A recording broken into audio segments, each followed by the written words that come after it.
Semana de diferentes acontecimientos en torno a la guerra en Ucrania. La semana comenzó con la visita de la presidenta de la Comisión Europea, Ursula von der Leyen, quien estuvo en Kiev para reunirse con el presidente ucraniano Volodymyr Zelensky. El encuentro sirvió para dar un poco más de luces sobre esa aspiración de Ucrania para ser parte de la Unión Europea. ¿Qué tan factible puede ser esto? Lo vamos a analizar en unos minutos con nuestros invitados. Esta visita precisamente también estuvo reforzada por la visita del canciller alemán Olaf Scholz y de la visita del presidente francés Emmanuel Macron, quien también visitó Bucarest y Chisinau para mostrar su apoyo a Rumanía y a Moldavia, que son países que han recibido a miles de refugiados que han huido de la guerra en Ucrania. Más detalles en el siguiente informe, veamos.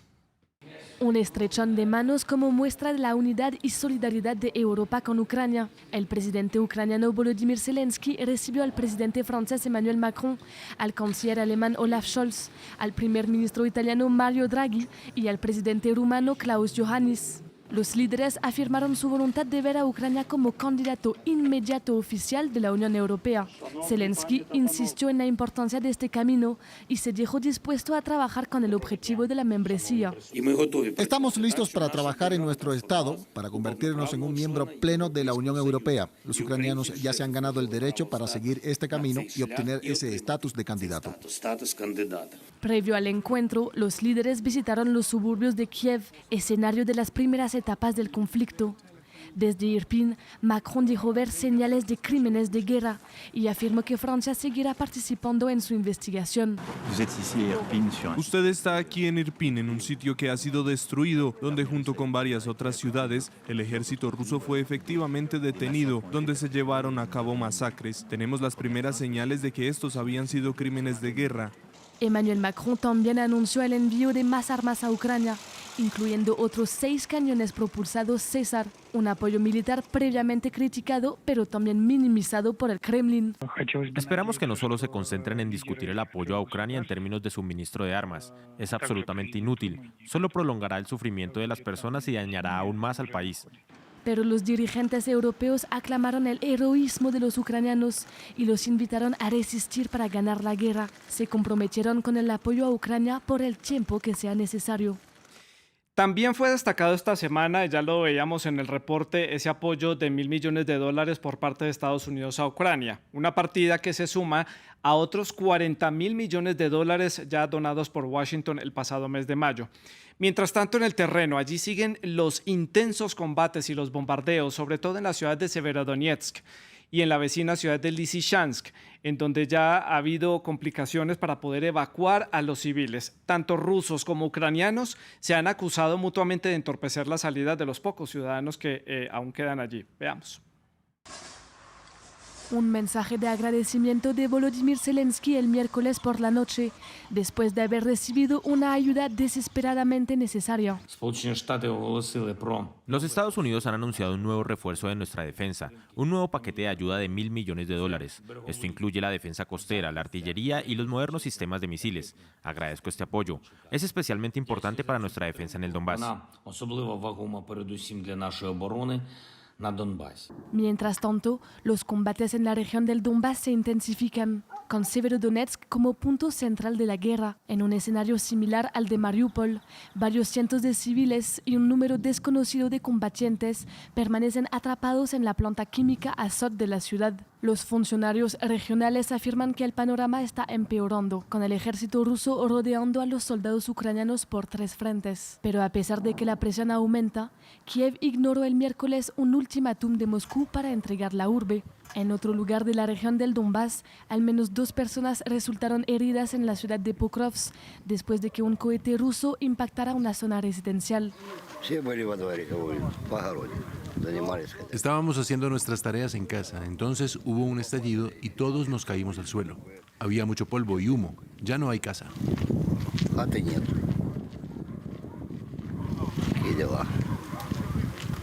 Mientras tanto, las evacuaciones han continuado en el oeste del país, con muchos residentes indefensos huyendo de sus hogares. En la ciudad de Dobropilla, casi intacta, Yelena estaba durmiendo en su cama cuando una explosión hizo volar el techo de su casa. Fue uno de los varios golpes que se produjeron a lo largo del día, pero a pesar del creciente peligro, ella ha decidido quedarse. Hay bombardeos por toda Ucrania. ¿Dónde vamos a ir? ¿Tiene sentido irse? Si llegamos a algún sitio, ¿qué pasa si hay otro ataque? Nos quedaremos en esta ciudad. En su última previsión, Ucrania dice que Rusia está planeando extender los ataques por todo el Donbass en los próximos días, apuntando a Sloviansk desde el norte y a un frente cerca de Bakhmut hacia el sur. Desde Rusia, la compañía Gazprom anunció una reducción en el envío de gas a Europa. De otra parte, el canciller de la Federación, Sergei Lavrov, en una entrevista concedida a la BBC, negó que Rusia hubiera invadido a Ucrania. Acusó a Occidente de emitir noticias falsas en los diferentes medios de comunicación y también dijo que la operación militar especial era necesaria dado que no había otra forma de que Occidente comprendiera que incorporar a Ucrania a la OTAN era una acción criminal. Según sus palabras, ¿qué pasará o qué pensará entonces de una posible incorporación de Ucrania a la Unión Europea? Lo vamos a analizar en este episodio de El Debate. Ucrania candidata a la Unión Europea es nuestro tema de análisis para este episodio, y para conversar sobre este tema saludamos a Ruth Ferrero. Ella es docente de Ciencias Políticas y Estudios Europeos en la Universidad Complutense de Madrid. Además, es investigadora adscrita al Instituto de Estudios Internacionales. Y aquí en el estudio de France 24 nos acompaña Jesús Agreda. Él es internacionalista, también es docente de la Pontificia Universidad Javeriana, que está ubicada en la ciudad de Bogotá, en Colombia. Ustedes, nuestros televidentes, también hacen parte de esta conversación. Dejen todos sus comentarios a través de las redes sociales. Estamos en Facebook, en Instagram, en Twitter, y también pueden ver nuestra señal en streaming a través de YouTube. Nos encuentran como @France24-es, @Santilogo, que es mi cuenta personal. Esperamos sus comentarios con la etiqueta numeral El Debate F24. Participen en este programa. Comienzo entonces dándole la bienvenida a Ruth en España. Ruth, gracias por acompañarnos, por estar con nosotros en el programa. Y quiero conocer sus impresiones como punto de partida de este gran resumen de los hechos de la semana, las visitas de estos representantes de la Unión Europea, de diferentes presidentes, cancilleres y delegados, y esa ayuda de Estados Unidos, y también la situación que se está viviendo en Severodonetsk, que desde hace varias semanas viene siendo el foco de los ataques de las tropas rusas. Bueno, lo que estamos viendo en el frente es ese avance en el Donbass, que ya comenzó hace unas cuantas semanas, que es donde se concentra el ataque ruso. Y en relación con la visita de los líderes italiano, francés y alemán, y el rumano también a Kiev, yo creo que es una visita extremadamente importante desde el punto de vista de la política simbólica de la Unión Europea. Recordemos que ni Scholz, ni Macron, ni Draghi habían visitado a Kiev, y de hecho Scholz había dicho que solamente iría a Kiev no para hacerse la foto, sino para debatir y hablar de cuestiones que fueran fundamentales. Y efectivamente estamos a una semana de un debate que se va a abrir en el seno de los Estados miembros, sí, a través del cual pues tendremos que ver cuáles son las posiciones en relación con que se pueda abrir ese estatus de candidato para Ucrania, sí, en potencial ingreso en la Unión Europea. Sería abandonar definitivamente el partenariado oriental para pasar a formar parte de la política europea de ampliación. Claro. Veremos si esto es factible o no. Sí, pero ya lo iremos viendo en los próximos días. Sí. Y ya lo vamos a analizar en profundidad en este programa, Ruth. No se me adelante, que eso es parte de los temas que tengo en la agenda. Le doy la bienvenida aquí en el estudio a Jesús Agreda. Jesús, gracias por acompañarnos aquí en el estudio en France 24 y su perspectiva sobre estos temas de la semana, impresiones, que se destaca que pueda resaltar. Primero, muchas gracias por la invitación, es un gusto estar aquí, y la verdad es que sí, han habido muchos cambios, han habido algunas coincidencias un poco extrañas que ya aclararé, pero sí, digamos, lo que Ruth ha dicho es muy cierto. Primero, comenzando con las visitas, es una visita muy simbólica que demuestra un compromiso que se había expresado, ¿no?, con anterioridad, sobre todo, digamos, en el caso de Alemania. Han habido muchos cuestionamientos de Ucrania sobre qué tan comprometido estaba realmente Alemania con el apoyo, y esta visita demuestra, digamos, ese compromiso, demuestra el compromiso de la Unión Europea, digamos, un poco la solidez de la Unión Europea como actor.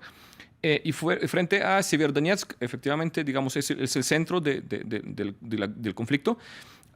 pero no significa que sea el último, ¿no? Es decir, efectivamente las declaraciones de los líderes de Donetsk, de la República Popular de Donetsk, indicarían que, digamos, el objetivo no es solo consolidar toda la región de Lugansk, sino también consolidar toda la región de Donetsk e incluso ir más allá, digamos, en esa agresión militar. Así que, digamos, es un punto importante, pero no es el fin de la guerra aún, como se podría pensar. Claro, son episodios que se van abriendo, cerrando conforme van avanzando los días. Quiero enfocarme en este momento en ese proceso de incorporación de Ucrania, que es tal vez lo más destacado de la semana, ese acercamiento, esa muestra de apoyo por parte de Bruselas y los diferentes líderes europeos. Ruth, ¿qué tan factible es que Ucrania tenga una adhesión o una incorporación o un estatus particular a través de un proceso, digamos, express para poder entrar a la Unión Europea? ¿Y eso cómo cambiaría entonces el juego de la guerra? Porque teniendo un estatus avalado por Bruselas, ¿Moscú podría tomar una posición diferente? Bueno, habría que ver qué tipo de estatus, qué tipo de relación y sobre todo si hay acuerdo, ¿no?, en esa relación especial con Ucrania en el seno del Consejo Europeo. Yo creo que un procedimiento express acelerado de entrada de Ucrania en la Unión Europea cuestionaría todo el proyecto europeo desde su raíz. Tendría que haber una reforma profunda de los tratados, abrir un proceso de reforma a través de una convención, y eso lleva mucho tiempo.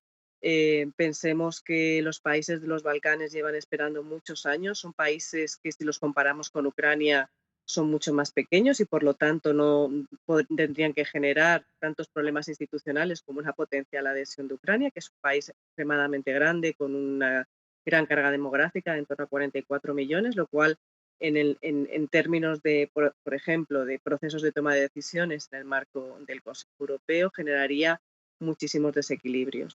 Por tanto, yo creo que de momento este cambio, digamos, de la Unión Europea sí que abre una suerte de perspectiva europea, Sí. plantea incorporar a Ucrania dentro del marco de la política exterior de la política de ampliación de la Unión Europea y sacarla del marco de la política europea de vecindad, pero que sin duda puede generar muchos cambios a nivel interno, en el nivel institucional, pero también en el nivel fundacional de la propia Unión Europea. ¿Hacia qué tipo de Europa queremos avanzar? ¿Cómo la queremos continuar integrando? Si va a ser fundamentalmente en términos de seguridad y defensa, Sí. o si realmente queremos avanzar en un proceso de integración que vaya más allá de la seguridad, defensa y lo económico, y también se incorpore lo político, que es quizás lo más complicado de todo. Claro. Sí, además que hay unos países, como usted lo menciona, Ruth, por ejemplo, Serbia, Bosnia-Herzegovina, incluso Montenegro, que llevan un proceso mucho más avanzado. Sobre todo Serbia ha estado, digamos, ordenada haciendo su proceso de incorporación como país candidato, ha avanzado en los temas de derechos humanos y en los temas del Pacto de Estabilización, y Ucrania está muy atrasada todavía en eso. Incluso otros países como Moldavia y Georgia tienen pasos más adelante que Ucrania. ¿Podría entonces darse un estatus especial? Podría ser una de las opciones, dicen algunos de los analistas también, pero ¿eso cómo repercutiría entonces con Moscú, Jesús? Es una discusión muy interesante. Sin embargo, digamos, tenemos que entender también que esta membresía es algo que se va a demorar. Es decir, sí, puede haber un acercamiento especial, puede haber un proceso, digamos, muy rápido para generar una declaración de candidatura oficial, pero de ahí en adelante el proceso es muy, muy largo. En otras palabras, digamos, en este momento primero tenemos que sobrepasar una primera barrera, y es que efectivamente el Consejo Europeo, por ejemplo, tiene que ponerse de acuerdo, y eso ya de entrada es problemático porque no todos los estados han estado en la misma línea, digamos, de oposición directa a Vladimir Putin. Si tenemos a los países, por ejemplo, bálticos, que tienen una posición mucho más fuerte, pero por otro lado tenemos países como Hungría, que tiene una posición mucho más suave, de alguna forma, frente a Putin, y toca mirar cómo efectivamente estas posiciones afectan la toma de decisión en el Consejo Europeo y hasta qué punto Ucrania tiene la capacidad de sobrepasar esas barreras. Pero fuera de eso, tal como lo menciona, hay que, digamos, cumplir con ciertos criterios para poder hacer parte de esa Unión Europea, y ahí es donde el proceso puede demorarse muchísimo, y creo que, digamos, a pesar de que hay unas promesas y unas intenciones muy claras, la posibilidad de que Ucrania entre de manera expresa a la Unión Europea es altamente difícil, me parece muy poco viable en este momento. Sí. Y la reacción de Moscú al recibir esta especie de estatus especial, o por lo menos este acercamiento o un avance, digamos, en esa negociación Kiev-Bruselas, ¿Moscú cómo podría reaccionar? Es una buena pregunta, pero la verdad es que la Unión Europea no es una alianza militar, no ¿no? De por sí, digamos, ha buscado posicionarse primero como un acuerdo de base económica, obviamente con objetivos políticos, pero de base económica, y la parte de política exterior y política de seguridad y defensa ha estado un poco, digamos, detrás de este proceso de integración económica, ¿no? Así que yo creo que, digamos, la respuesta de Putin no será la misma que ver a Ucrania tratando de entrar a la Unión Europea, que sí es una organización militar, por supuesto. A la OTAN. Claro, a la OTAN, sí, a la OTAN. Y sobre todo, de nuevo, reconociendo que el estatus de la Unión Europea, digamos, se va a demorar, me parece que la respuesta obviamente no será la misma que la que se tuvo, digamos, con una Ucrania aproximándose a la OTAN. Pero entonces vemos escenarios como, por ejemplo, la reducción del envío de gas de esta semana por parte de Gazprom a Europa. Esa puede ser el tipo de respuestas que haga el Kremlin. Y es una coincidencia muy curiosa que el canciller alemán esté visitando Kiev y de repente haya fallas técnicas en el Nord Stream y efectivamente se reduzca en 40% casi el envío de gas a través de ese. Claro, es parte de la estrategia rusa en cierta forma. Ruth, pasemos ahora al escenario en donde está inmerso Estados Unidos, que es esta colaboración militar, envío de recursos económicos, envío de armas. ¿Qué tanto más puede soportar Estados Unidos estar dando este apoyo a distancia a la OTAN y también directamente a Ucrania? ¿No se agota un poco las posibilidades de este apoyo Kiev-Washington? ¿Cómo lo entiende usted? Bueno, si me permite apuntar algo a lo anterior también. Por supuesto, es adelante. importante tener en consideración qué parte del territorio de Ucrania realmente sería el candidato, ¿no?, a entrar en la Unión Europea. Y entonces aquí nos explicaría parte de la potencial reacción de Rusia. Si Rusia consigue controlar todo el Donbass, las regiones que considera Novorossiya, probablemente no tenga ningún tipo de oposición clara en el plano de lo político a que la parte más occidental de Ucrania se ponga en el proceso de avanzar en relación con la Unión Europea. Es decir, lo que tanto decía Vladimir Putin que temía, que era esa aproximación hacia posiciones más prooccidentales de Ucrania, y quedaría preservado para aquella zona que considera que es parte de la nación histórica rusa. En relación con la segunda pregunta que planteaba usted con la relación con Estados Unidos y el apoyo.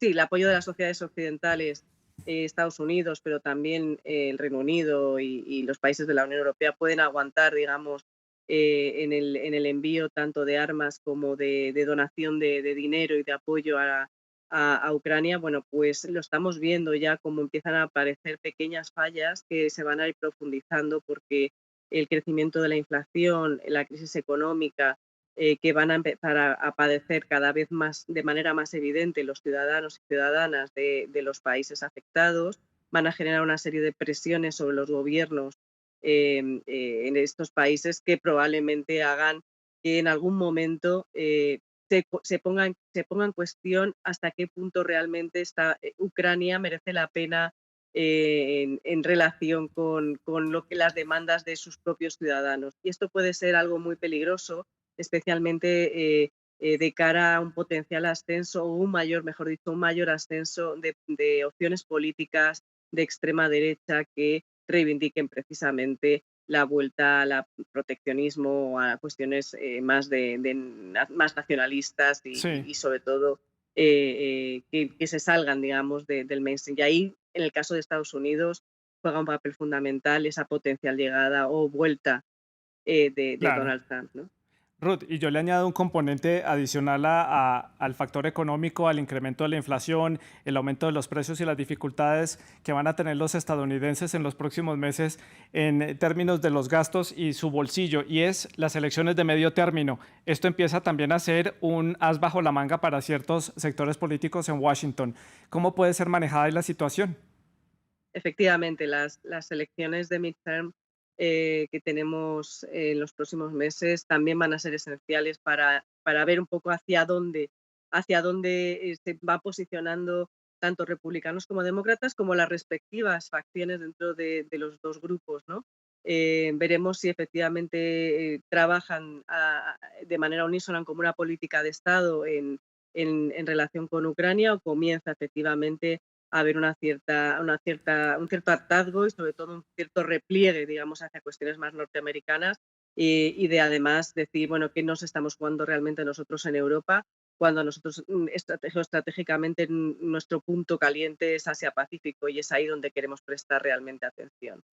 Y por acá en Para el ello, estudio, Jesús, perdona, opiniones. la cumbre, sí, Sí, la cumbre de la OTAN de Madrid va a ser esencial también para ver esos equilibrios y si sí, la Unión Europea es capaz de plantear un objetivo estratégico propio frente al norteamericano y a ver qué posición adopta Estados Unidos, ¿no? También hay.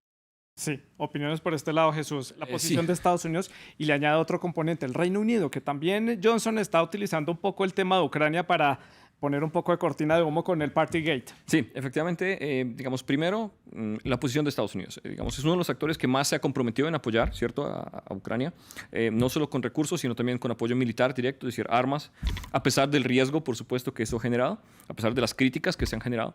Pero por otro lado, digamos, ya vemos que la situación económica de Estados Unidos también empieza a tambalear, ¿cierto? La Reserva Federal de Estados Unidos empieza a subir tasas de interés para tratar de compensar una inflación que empieza a asociarse con la guerra en Ucrania. Y cuando efectivamente hay un golpe al bolsillo de los ciudadanos, efectivamente la posición del gobierno puede variar. Entonces vamos a ver cómo efectivamente el gobierno logra justificar todavía su presencia en esta guerra ante un cambio tan significativo, digamos, en la economía del país. Por otro lado, Reino Unido, creo que el presidente Macron también fue acusado un poco de utilizar ciertos argumentos o la guerra para desviar un poco la atención de asuntos domésticos. Sí. A Johnson le ha servido bastante, me parece. El mismo presidente ucraniano ha reconocido en muchas oportunidades que Johnson es el primer ministro que más se necesita por el compromiso que ha demostrado el Reino Unido junto con Estados Unidos, digamos, mucho más directo que otros estados en Europa con la guerra y finalmente con el apoyo de Ucrania. Por otro lado, efectivamente, aunque hay todavía una coherencia y una cohesión entre los países miembros, incluso de la Unión Europea, por apoyar a Ucrania, Rusia tiene a favor el tiempo, ¿no? Porque Rusia está jugando con la democracia europea, es decir, donde las personas tienen la posibilidad de expresarse en elecciones directas y donde pueden castigar a gobernantes cuando algo no les gusta. Efectivamente, digamos, cuando hay una crisis económica, eso puede ser utilizado a favor de Rusia. En Rusia eso no va a pasar. Vemos cómo, a pesar de las sanciones económicas, la política del el presidente ruso no ha sido cuestionado porque no puede ser cuestionado. Y eso le da una enorme ventaja. Así que, digamos, esta cohesión depende mucho de qué tanto, desde el punto de vista político, se puede mantener justamente un argumento y una cohesión suficiente para mantener ese compromiso con Ucrania. Y eso, con este escenario que usted nos explica, esta cohesión y esta necesidad de mantener unido al bloque europeo y también, bueno, a los aliados occidentales con Ucrania, pero ante demandas domésticas, ante reclamos domésticos, porque recordemos que también las sociedades de Europa y de Estados Unidos vienen un poco resentidos por el tema de la pandemia, que las economías no despegan del todo, y podemos ver a Occidente de pronto dando un paso atrás en su compromiso con Ucrania ante los reclamos locales. Es un riesgo y me parece que ya vimos, por ejemplo, los comentarios de Henry Kissinger en Davos hablando sobre cómo Ucrania debería buscar una salida negociada, reconociendo un poco lo que ha perdido. Vimos un poco la posición del presidente francés también, digamos, que no fue la misma, donde el presidente francés hablaba de una posición de negociación post-conflicto, donde el objetivo no es humillar a Rusia, sino buscar una solución un poco más equilibrada. Sí. Pero me parece que vemos, digamos, ya un discurso un poco más a favor de una posible negociación, de un posible diálogo entre Rusia y Ucrania, aunque todavía manteniendo el apoyo militar, claro, pero ya me parece que empiezan a filtrarse algunos diálogos y algunos comentarios de esa naturaleza que demuestran un poco también que los europeos son conscientes de que finalmente el paso del tiempo no favorece finalmente su potencial apoyo al conflicto en Ucrania. Ruth, desde su perspectiva, ¿hay espacio todavía aquí entonces para la democracia y de la diplomacia para estos dos países sería la palabra correcta? Negociar, Moscú, Kiev sentados, negociando un posible fin del conflicto y tal vez Ucrania aceptando perder el Donbass, que es una zona ampliamente industrializada, pero que en su mayoría son habitantes rusoparlantes? Bueno, yo creo que siempre tiene que estar abierta la vía de la diplomacia, pero el fin es decir, el alto el fuego se declarará cuando Putin decida que quiere declarar el alto el fuego, y eso va a ser cuando considere que tiene el territorio que él quiere tener controlado y que le va a permitir llegar a una mesa de negociación de alto el fuego con garantías de que ese territorio va a permanecer en sus manos. Eso por el lado de Rusia. Por el lado de Ucrania creo que es importante ver cuáles han sido hasta hace muy pocas semanas los criterios que consideraba Zelensky y su equipo de gobierno, los criterios para declarar una victoria, ¿no? O para ponerse a negociar.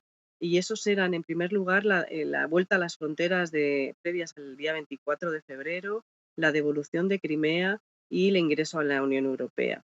Así en líneas generales. Había alguna otra cuestión, como persecución de los crímenes de guerra y la reconstrucción del país, pero esos eran los criterios según los que consideraba Zelensky en los cuales tendría que darse una victoria de Ucrania.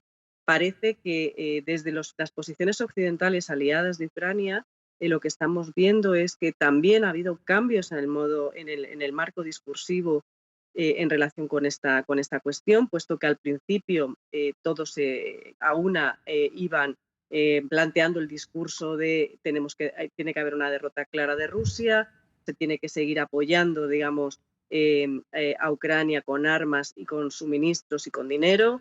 Y este discurso se ha ido suavizando y matizando a lo largo que a la vez que se aumentaba el transcurso de la guerra.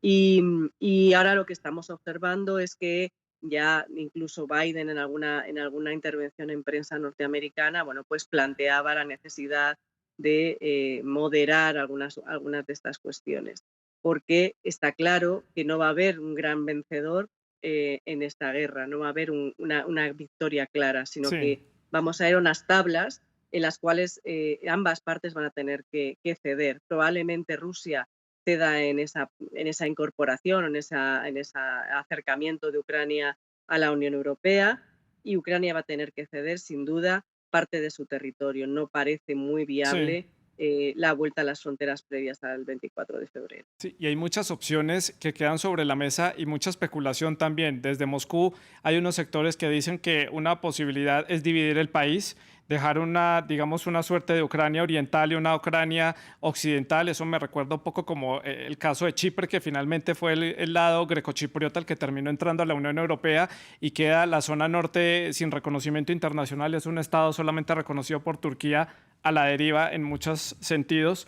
Me recuerda un poco ese caso, pero también hay otros que dicen que simplemente sería ceder la zona del Donbass y esa parte de la costa del Mar de Azov, y Ucrania, el resto del país podría mantenerse unido y mantenerse como un país independiente. Son muchas las opciones que hay. Y sí hay un cambio en el discurso en Kiev, pero en donde uno no nota, Ruth y Jesús, un cambio en el discurso es en Moscú. Y lo digo porque ya lo citaba en la introducción del programa, esas declaraciones del canciller ruso en una entrevista dada a la BBC, en el que reiteraba que Rusia no ha invadido el territorio ucraniano y que haber llegado allí con una operación militar especial era la única forma de llamar la atención de Occidente para hacerle ver que una incorporación de Ucrania a la OTAN era simplemente una acción criminal, y estoy citando al canciller Lavrov.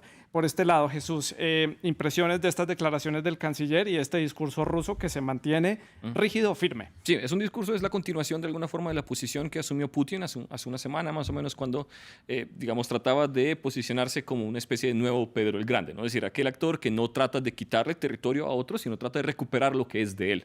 Y en ese mismo contexto es evidente que se considera que una parte de Ucrania es rusa por, digamos, tradición cultural, histórica y demás, por lo cual Rusia tiene derecho a recuperarlo. Así que, efectivamente, la línea de Lavrov va en esa misma dirección, es decir, no hay ninguna operación especial por invadir a alguien, no hay ningún esfuerzo por tratar de quitarle algo a alguien, sino por recuperar algo que le pertenece a Rusia. Y es un discurso, de nuevo, extremadamente peligroso, porque, tal como ya se mencionó en otros casos, podría, digamos, ser un precedente para futuras expansiones rusas más adelante. Y sus impresiones, Ruth, sobre estas declaraciones del canciller, también que tuvieron lugar esta semana. Sí, un poco se mantiene en esa línea de esa apelación al discurso esencialista de la nación rusa, de controlar aquellos territorios en los que considera que hay población rusa y que, por lo tanto, como líderes tienen derecho a esa protección. Em, sí que creo que no hay cambios sustantivos en el discurso, que en el discurso ruso se ha mantenido de manera firme desde el principio de la guerra. Pero sí que es verdad que no es cierto, o mejor dicho, no es cierto lo que plantea el Kremlin en relación con que era imposible que les hiciera caso Occidente en relación con la reforma de la arquitectura de seguridad europea, puesto que ya en diciembre y incluso en enero la OTAN y Washington en particular les había ofrecido abrir esas negociaciones e incluso la posibilidad de modificar algunas de estas cuestiones, y en ese momento fue cuando decidió invadir el Donbass. Por lo tanto, hay algo más que Sí. esa reforma de la arquitectura de seguridad detrás de esto, y probablemente en eso esté esas ínfulas imperiales que caracterizan a Vladimir Putin. No sé si a usted les da la impresión, Jesús, Ruth, que a lo largo de estas 2 últimas semanas Putin ha estado un poco más ausente de los medios, tanto rusos como internacionales. Está delegando un poco más el manejo de este tema a la Cancillería rusa y a su portavoz, el portavoz del Kremlin, más que él salir en los medios. ¿Es parte de alguna estrategia o estará tratando de limpiar un poco su imagen o despegarse un poco de lo que ha sucedido? ¿Cómo lo vio usted, Ruth? Bueno, yo creo que es un poco aleatorio. También hemos estado escuchando esta semana declaraciones de Medvedev diciendo que Ucrania desaparecería o no volvería a ser la misma que antes del 24 de febrero. Es decir, tiene, al igual que las cancillerías occidentales, el Kremlin también tiene su propia, como todos sabemos, sus propios mecanismos de propaganda y de comunicación política, y bueno, en este caso pues no sé, yo no sé quién pueda saber qué es lo que está haciendo Putin o lo que está pasando por la cabeza ahora mismo, pero probablemente bueno, pues esté dando por hecho que la cronificación del conflicto está asegurada, y que por tanto dejar pasar el tiempo y no exponerse en los medios de comunicación es una garantía también de bueno, no tener que rendir cuentas Sí. en el caso de su propia población. La estrategia que está siguiendo Rusia es esa cronificación de la guerra, porque sabe que ellos son capaces de aguantar mucho más que los países occidentales, ¿no? Sí. Alguien decía que los rusos tienen mucha más capacidad de resistencia y aguantan mucho más el hambre que los europeos las carestías, ¿no?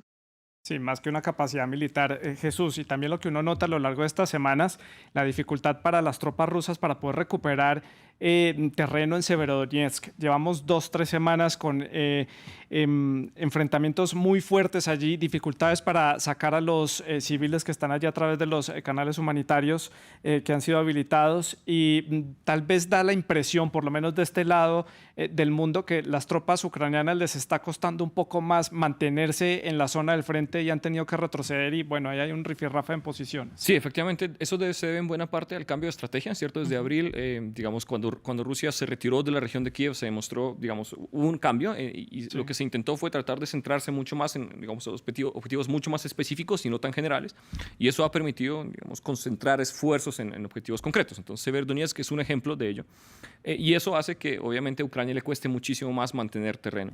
Pero, por otro lado, Rusia tiene una enorme ventaja en artillería, eso ya se ha discutido, es decir, tiene Sí. la capacidad de destruir completamente cualquier forma de resistencia física, a la cual Ucrania lamentablemente no tiene cómo responder por ahora. Por eso insiste en que le aporten armas un poco más pesadas, ¿no? Artillería y sistemas de misiles.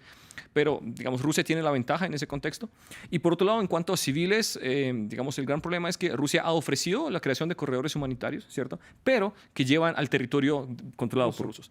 Y de ahí los civiles pasan por campos de filtración, es decir, digamos, un sistema de control para evitar que aquellos que Rusia considera que son peligrosos puedan volver a Ucrania. Y eso entonces no es una opción muy clara para los ciudadanos ucranianos, que temen justamente no poder volver eventualmente a su propio territorio, su propia casa. También fue destacado esta semana un informe de inteligencia, fueron publicados en diferentes medios internacionales, una suerte de rumor o de una investigación que decía que en los próximos 12 días Moscú podría estar dando inicio a una operación militar a gran escala para empezar a pensar en capturar Kiev. Pero si uno ve las posiciones rusas en este momento, Kiev está muy lejos de donde están las tropas rusas. Incluso de esa primera entrada de soldados desde el norte procedente de Belarus, esa zona ya fue recuperada por Ucrania. Vemos que también están reconstruyendo algunos de los suburbios alrededor de Kiev. ¿Es factible esto en términos tácticos? ¿Kiev estaría próxima a ser el objetivo después de Severodonetsk? Tiene razón, digamos, geográficamente se ve muy lejos. Personalmente pensaría que no, pero de nuevo, no pensábamos a finales del año pasado que iba a haber una invasión que pasara directamente desde una planta nuclear destruida, que es un riesgo para la humanidad básicamente, y tratar de llegar aquí. Personalmente creo que no, creo que hay muchas más preocupaciones por controlar Jersón, digamos, la parte, digamos, que consolidaría la parte de la costa también. Exactamente, y sobre todo porque de Jersón depende, por supuesto, el suministro de agua potable a Crimea. Así que uno pensaría que de alguna forma hay más objetivos mucho más importantes para Rusia en este momento. Sin embargo, no podemos entrar directamente a la cabeza de Putin y claro, en ese contexto, digamos, finalmente podría pasar cualquier cosa y esperemos que también, no sea. Y también veíamos hace unos días que las tropas ucranianas recuperaban ciertos sectores en Kharkiv y los últimos reportes dan cuenta de una cruenta batalla otra vez en esta ciudad, que es la segunda ciudad más grande, más poblada de Ucrania. Ya me quedan pocos minutos para finalizar el programa. Ruth, Jesús, quiero que hagamos conclusiones. Siempre lo digo, no tenemos la bola de cristal, menos en este tema, que cada semana suceden cosas diferentes y nos toca abordarlo desde diferentes puntos de vista. Pero, ¿qué puede pasar en los próximos días? ¿Más movimientos militares, un poco más de diplomacia por parte de la Unión Europea, Ucrania tratando de mantenerse en Severodonetsk? ¿Qué impresiones puede haber de cara a las próximas semanas, Ruth? Bueno, yo creo que rápidamente, por favor. En relación con el teatro de operaciones, en el terreno, yo creo que la situación se va a mantener más o menos como hasta ahora.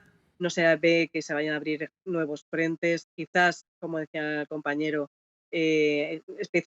sobre todo asegurar la zona de Jersón y la zona del sur, más que un ataque hacia Kiev, parecería más probable, ¿no? Y más factible que se intentase avanzar hacia Odessa, pero tampoco hemos visto grandes intenciones militares en ese sentido. Y a partir de ahí, yo creo que va a ser muy importante dos fechas, una la semana que viene, lo que decida el Consejo Europeo, y la otra, la reunión de la OTAN de Madrid de finales de junio, en la cual se va a debatir ese nuevo objetivo estratégico y en la cual vamos a ver efectivamente cuáles van a ser las decisiones que adopten las potencias occidentales aliadas en relación con la ayuda que van a prestar a Ucrania, y dos, cuál quiere ser la determinación en relación con Rusia. Sí, Ruth. Si efectivamente quieren ir a Ruth, una gran debilitación.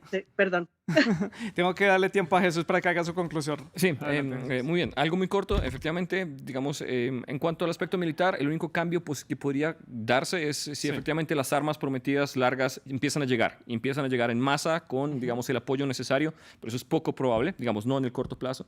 Y desde el punto de vista político es importante que las demostraciones de apoyo se sigan manteniendo. Lo que hicieron los líderes de Francia, Alemania, Rumania y por supuesto Italia debe seguirse dando, no solo en discursos, sino también con hechos, y eso va a garantizar de alguna forma que Ucrania se sienta apoyada y que siga recibiendo la ayuda que necesita para mantenerse.